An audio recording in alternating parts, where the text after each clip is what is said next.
She was in Dr. Igor's consulting room. 그녀는 이고르 박사의 진료실에 있었고 lying on an immaculate white bed with clean sheets on it. 하얀색 시트가 덮여있는 깨끗하고 하얀색 침대 위에 누워 있었습니다. He was listening to her heart. 그는 베로니카의 심장 소리를 듣고 있었습니다. She was pretending that she was still asleep. 그녀는 아직 자는 척 했습니다. But something inside her must have changed. 그러나 그녀 내부에 무엇인가가 변한 게 틀림없었습니다. Judging by the doctor's muttered words. 의사가 중얼거리는 말을 듣고 그렇게 판단했던 것입니다. Don't you worry. 걱정 마세요. In your state of health, you could live to be 100. 이런 건강 상태라면 100살까지도 살 수 있어요. Veronica opened her eyes. 베로니카는 눈을 떴습니다. Someone had taken her clothes off. 누군가가 자신의 옷을 벗겨놓았습니다. Who? Dr. Igor? 누구일까? 이고르 박사일까? Did that mean he had seen her naked? 그렇다면 그는 자신의 벗은 몸을 보았던 것일까? Her brain wasn't working properly. 그녀의 머리가 제대로 돌아가지 않았습니다. What did you say? 뭐라고 말했나요? I said not to worry. 걱정하지 말라고 말했습니다. No, you said I could live to be 100. 아니요, 제가 100살까지 살 수 있다고 말했잖아요. The doctor went over to his desk. 그 의사는 자신의 책상 쪽으로 갔습니다. You said I could live to be 100. Veronica repeated. 제가 100살까지 살 수 있다고 말했잖아요. 베로니카가 다시 말했습니다. Nothing is certain in medicine. 의학에서는 어떤 것도 확실하지 않아요. Said Dr. Igor, trying to cover up. 이고르 박사는 자신의 실언을 숨기려고 노력하면서 이렇게 말했습니다. Everything's possible. 모든 가능성은 다 있다는 얘기입니다. How's my heart? 제 심장은 어떤가요? The same. 똑같아요. She didn't need to hear anymore. 그녀는 더 이상 들을 필요가 없었습니다. When faced with a serious case, doctors always say. 어려운 환자를 만났을 때 의사들은 항상 이렇게 말합니다. You will live to be 100. 당신은 100살까지 살 수 있을 거예요. Or, there's nothing seriously wrong with you. 또는 당신에게는 심각한 문제가 전혀 없습니다. Or, you have the heart and blood pressure of a young girl. 당신은 어린 소녀의 심장과 혈압을 가지고 있어요. Or even, we need to redo the test. 심지어 어떨 때는 우리가 검사를 다시 해봐야 되겠습니다. 라고 말하는 것입니다. They are probably afraid the patient will go berserk in the consulting room. 의사들은 환자가 진료실에서 난폭해지는 것을 두려워하는 것 같습니다. She tried to get up, but couldn't. 그녀는 일어나려고 했지만 일어날 수가 없었습니다. The whole room started to spin. 방 전체가 빙빙 돌기 시작했습니다. Just lie down a bit longer until you feel better. 더 좋아질 때까지 좀 더 누워 계세요. You are not bothering me. 당신이 있다고 해서 나에게 방해가 되지 않으니까요. Oh, good, thought Veronica. But what if I were? 고마운 말씀이군요. 그러나 방해가 된다 한들 어쩌실 건데요. 베로니카가 이렇게 생각했습니다. Being an experienced physician, Dr. Igor remained silent for some time. 경험 많은 의사인 이고르 박사는 얼마 동안 말을 하지 않고 가만히 있었습니다. Pretending to read the papers on his desk. 그리고 책상 위에 있는 서류를 읽는 척 했습니다. When we are with other people and they say nothing. 우리가 다른 사람과 함께 있을 때 그들이 아무 말도 하지 않으면 The situation becomes irritating, tense, unbearable. 그때의 상황은 초조해지고 긴장이 되고 참을 수 없게 됩니다. Dr. Igor was hoping that the girl would start talking. 이고르 박사는 소녀가 먼저 말을 시작하기를 기대했습니다. So that he could collect more data for his thesis on insanity and the cure he was developing.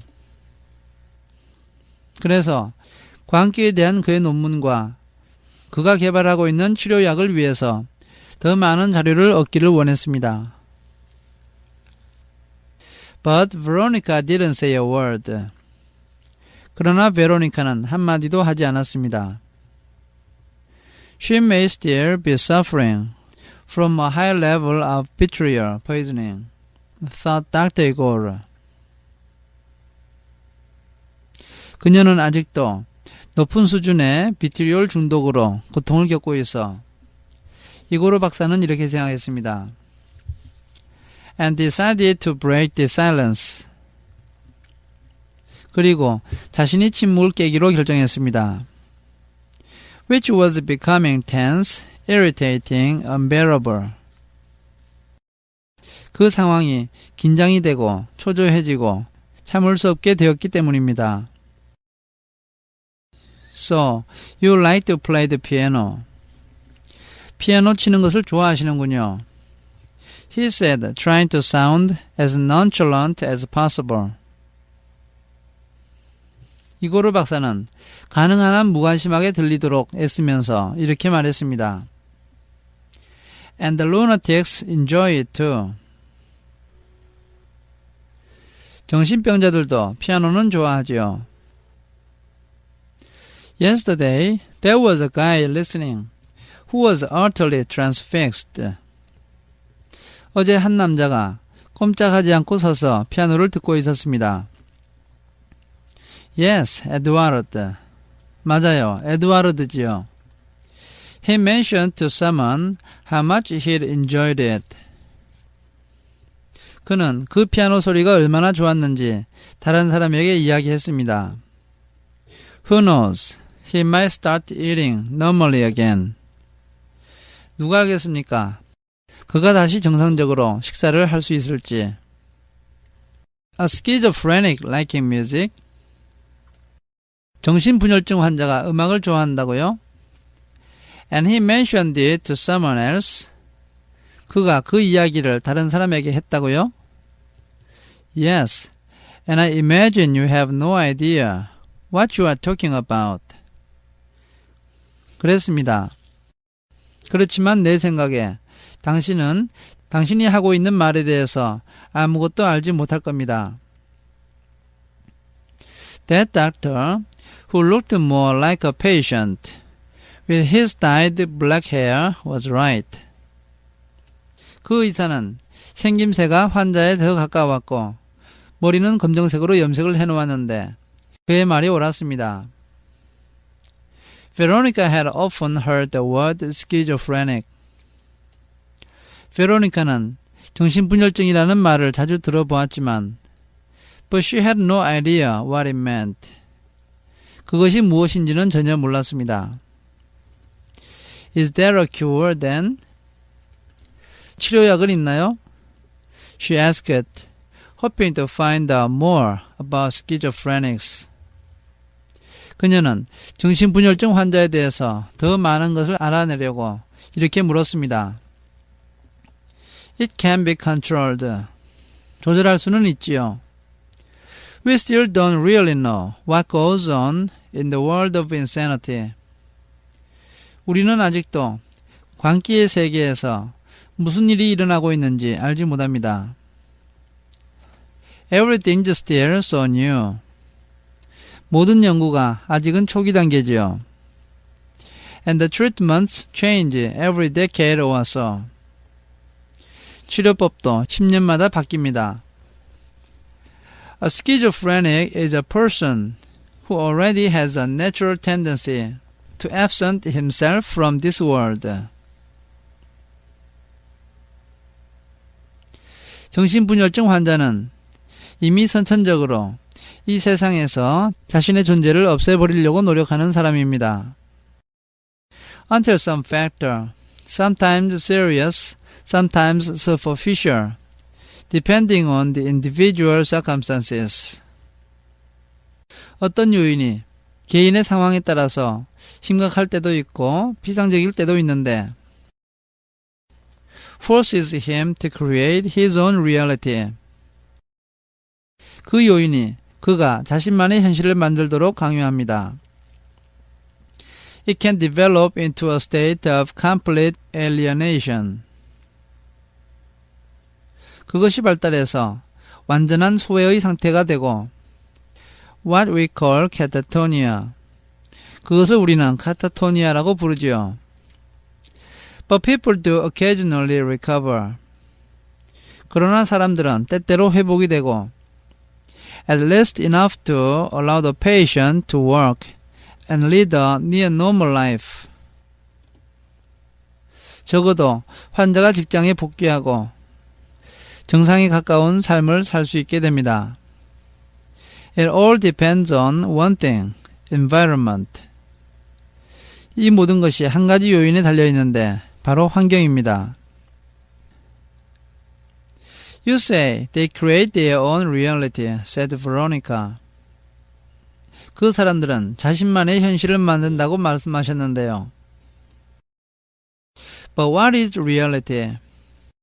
그런데 현실이 뭐죠? 베로니카가 말했습니다. It's whatever the majority deems it to be. 대다수의 사람들이 현실이라고 생각하면 그것이 무엇이든지 간에 현실이 됩니다.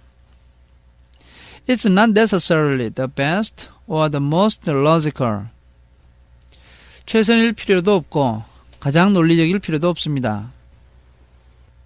But it's the one that supports the desires of society as a whole. 다만 그것은 사회 전체의 욕망을 뒷받침해주는 것입니다. You see this thing I've got around my neck. 당신은 내가 목에 두르고 있는 이것이 보이지요? You mean your tie? 넥타이를 말씀하시나요? Exactly. 맞아요. Your answer is the logical, coherent answer. 당신의 대답은 논리적이고 이치에 맞습니다. An absolutely normal person would give. 가장 정상적인 사람이 그런 대답을 하지요. It's a tie. 이것은 넥타이입니다. A lunatic, however, would say. 그러나 미친 사람은 이렇게 말할 것입니다. That what I have around my neck. 내가 목에 두르고 있는 이것은 is a ridiculous, useless bit of colored cloth. 우스꽝스럽고 쓸모없는 알록달록한 헝겊 조각이라고 말입니다. Tied in a very complicated way. 그리고 매우 복잡하게 묶여 있다고 말하겠지요. Which makes it harder to get air into your lungs and difficult to turn your neck. 그리고 이 넥타이는 공기가 허파 속으로 들어가는 것을 더 어렵게 만들고 목을 돌리는 것을 어렵게 만든다고 말할 것입니다. I have to be careful when I am everywhere near a fan. 그리고 내가 선풍기 근처에 있을 때에는 조심해야 됩니다. Or I could be strangled by this bit of cloth. 조심하지 않으면 이 헝겊 조각이 내 목을 조르게 될 테니까요. If a lunatic were to ask me what this tie is for. 만약 정신병 환자가 나에게 이 넥타이의 용도가 뭐냐고 묻는다면 I would have to say absolutely nothing. 아무데도 쓸모가 없다라고 나는 말해야 할 것입니다. It's not even purely decorative. 순수한 장식용도 되지 못합니다. Since nowadays it's become a symbol of slavery, power, aloofness. 왜냐하면 지금은 이것이 예속과 권력과 냉담함의 상징이 되었으니까요. The only really useful function a tie serves. 넥타이가 가지고 있는 유일하게 쓸모있는 기능은 is the sense of relief when you get home and take it off. 당신이 집에 가서 넥타이를 풀어버릴 때 느끼는 안도감입니다. You feel as if you are freed yourself from something. 당신은 무엇인가로부터 자신을 해방시켰다고 느끼는 것입니다. Though quite what you don't know. 구체적으로 그게 뭔지는 모르지만 말입니다. But does that sense of relief justify the existence of ties? 그렇다고 해서 그 안도감이 넥타이의 존재를 정당화시켜 주는가? No, 그렇지 않습니다. Nevertheless, if I were to ask a madman and a normal man what this is, 그럼에도 불구하고 만약 내가 미친 사람과 정상인 사람에게 이것이 뭐냐고 묻는다면 The sane person would say, a tie. 정상인 사람은 넥타이라고 말할 것입니다. It doesn't matter who's correct. 누가 사실과 부합해서 말했는지는 중요하지 않습니다. What matters is who's right. 누가 모범 해답을 말했는가가 중요한 것입니다.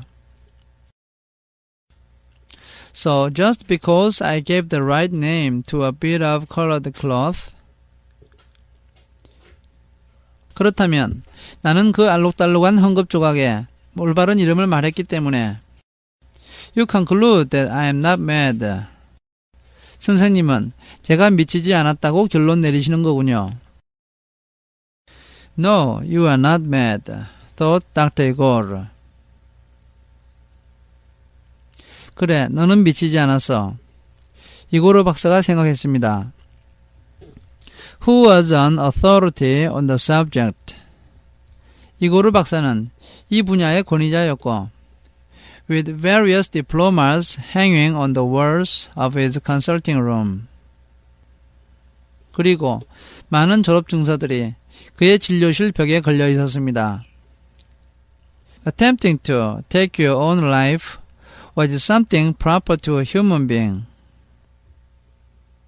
자신의 목숨을 끊으려고 시도하는 것은 인간에게 부합되는 행동입니다. He knew a lot of people who were doing just that. 그는 자살을 시도하고 있는 많은 사람들을 알고 있었습니다. And yet they lived outside the hospital. 그러나 그들은 병원 밖에서 살았고 feigning innocence and normality. 자신들이 순수하고 정상인 것처럼 가장을 했습니다. Merely because they had not chosen the scandalous route of suicide. 그것은 단지 그들이 소문이 나쁘게 나는 자살 방법을 선택하지 않았기 때문입니다. They were killing themselves gradually. 그들은 서서히 자신들을 죽이고 있었는데 poisoning themselves with what Dr. Igor called vitriol. 이고르 박사가 비트리올이라고 부르는 것으로 자신들을 중독시키고 있었던 것입니다. Vitriol was a toxic substance. 비트리올은 독성 물질로서 whose symptoms he had identified in his conversations with the men and women he had met. 이고르 박사는 그가 만났던 사람들과의 대화 속에서 이 물질이 가져오는 증상을 밝혀내었던 것입니다.